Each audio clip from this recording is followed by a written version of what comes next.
As you get into higher grades, and definitely in high school, your teachers will begin to ask you to provide a citation for the work that you use.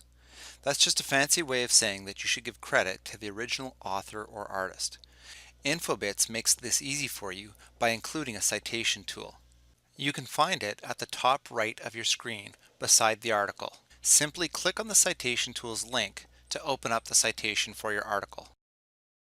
The proper citation for the article will appear, including the date that you accessed the article. You can switch from MLA to APA or Chicago formats depending on your teacher's preference.